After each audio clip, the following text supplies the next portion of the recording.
Hello YouTube! I'm back again. Yeah, naumay na ba kayo sa mukha ko? Sorry pagbigyan nyo na ako.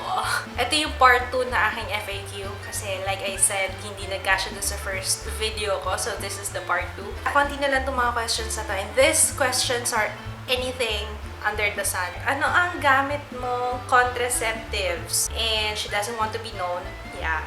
I've used Althea before.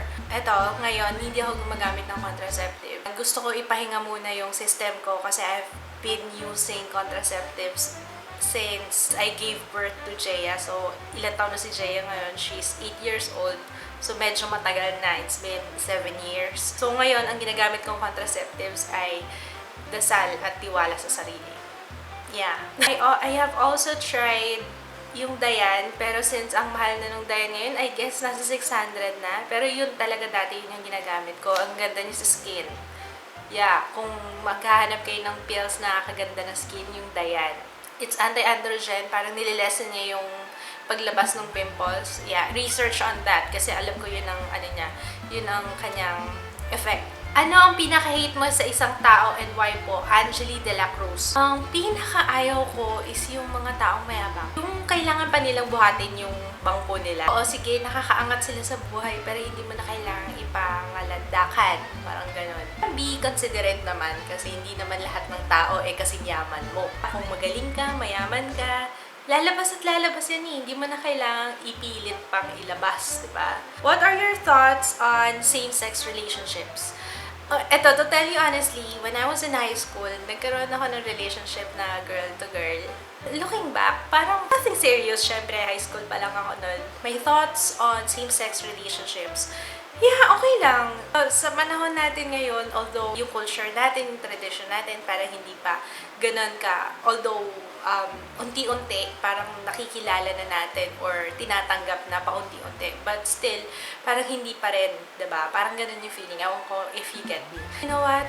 Kahit anong klaseng love, bet ko, make love, not war. Mas gusto kong nakakakita ng taong nagmamahalan kaysa yung nagpapatayan. Ika nga, mas gusto ko yung ganon. If you're happy, you're both happy, go for it. You only live once. YOLO. Might as well be happy. What year ka nag-start mag-workout from? Teen Araya.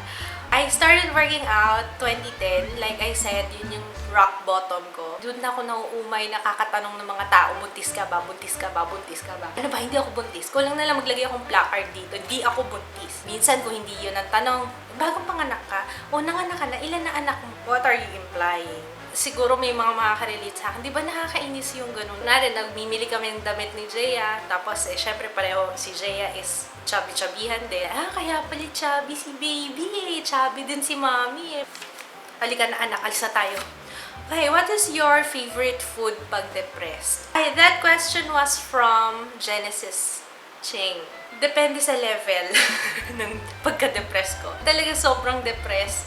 Yun yung point na I can't eat. Tapos, pag nagkaroon na ako ng energy to eat, saka ako magbe-binge. Bulimia nervosa. I eat sweets daily basis. Hindi ako masyadong nagsasweets. Nagkakaroon lang ako ng craving.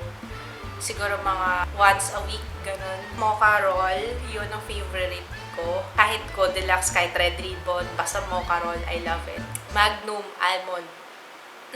Tapos kahit anong chocolate, masaya naman ako. Pero depende sa dami. Sumasaya ako pag konti lang. Pero pag madami, yun, nakakadagdag sa depression. Kasi, ay, Diyos ko, diretso na naman to sa braso ko. Ano ang ginagawa mo sa makeup na ayaw mo nang gamitin? Or pangit yung effect sa'yo? From Kathleen Reynes. Naghahanap talaga ako ng paraan para magamit ko siya. Ayoko nang nasasayang yung binibili ko. Kasi binadget ko na nga yung sarili ko eh. Tapos, hindi ko pa magagamit pa. Ano ba?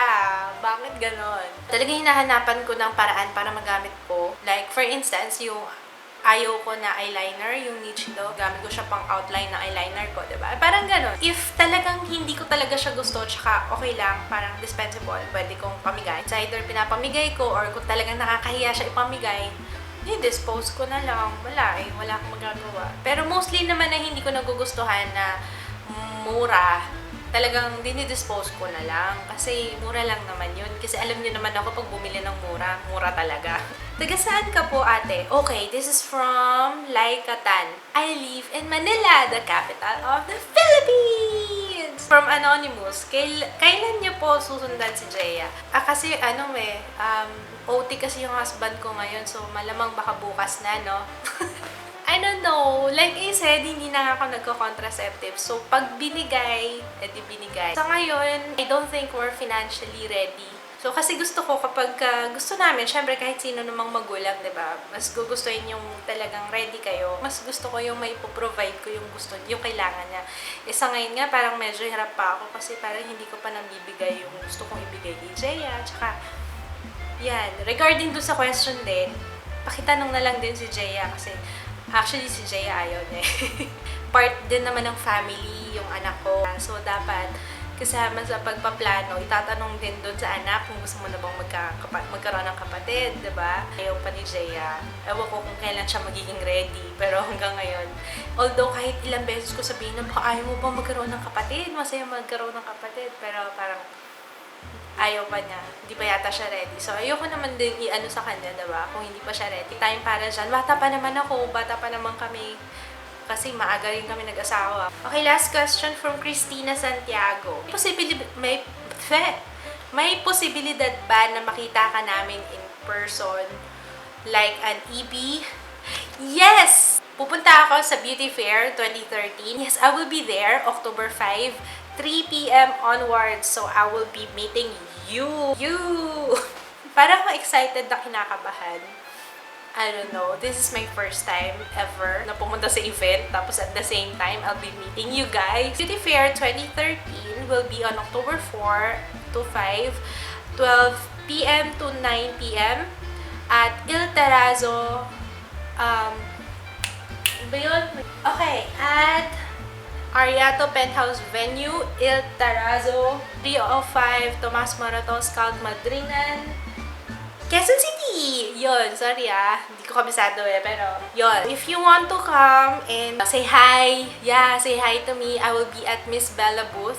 Andun ako. And hindi lang ako makikita nyo doon, marami pa kayong makikitang iba. Free, libre ito. Yun ang mga gusto natin, diba? Yun ang gusto natin, libre. Free entrance. So, wala kayong dapat bayaran kung hindi kayo bibili. Diba? If you have suggestions on what I should do next, comment down below. And thumbs up if you like seeing FAQ. If you like to see me talking and more talking, thumbs up. Thank you for watching. Bye! Love ya!